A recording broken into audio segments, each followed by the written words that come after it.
I'm David Fleming from the Disciples Ignited YouTube channel, where we're focused on Jesus, advancing his kingdom, and preparing his disciples. Now we're teaching on the wilderness journey, and this week we're going to be talking about the Red Sea. So let's get started. First of all, we find in the Word of God that the Israelites, after they left Egypt, they went from Ramses to Succoth. We find that in Exodus chapter 12, verse 37. Let me read it to you. The Israelites journeyed from Ramesses to Succoth. There were about 600,000 men on foot, besides women and children. So that gives us indication that there was well over 1 million people that have left Egypt and are now following Moses as he leads them towards the desert. Then we read in Numbers chapter 33, verse 6, about how the Israelites went from Succoth to Etham. Listen to this. They left Succoth and camped at Etham on the edge of the desert. Oh, there you have it. What do the Israelites have to face? The desert.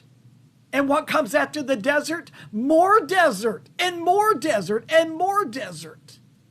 There's nothing easy about this trip. And then we have Exodus chapter 14, verses 1 through 4, where we're told about how they left Etham to a campsite opposite Baal-zephon. Listen. Then the Lord said to Moses, "Tell the Israelites to go back and encamp near Pi-hahiroth, near Migdol and the sea. They are to encamp by the sea directly opposite Baal-zephon. Pharaoh will think." Now this is the Lord telling Moses what Pharaoh's going to think. Pharaoh will think the Israelites are wandering around in the land in confusion, hemmed in by the desert.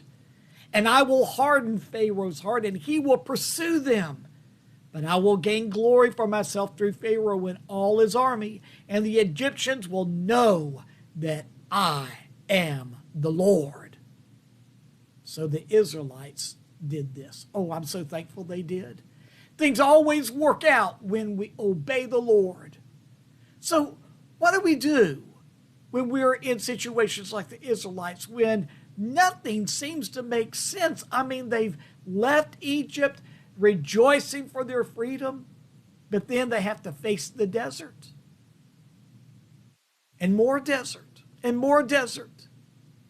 And then the Lord tells them to turn back a bit to make Pharaoh think that they're all confused, don't know what they're doing. Well, thankfully, they trusted the Lord, and they did exactly what the Lord told them to do, and the Lord caused everything to work out just as he planned. This teaches us a very important lesson. When things don't make sense, but you know that you've heard from the Lord, trust him.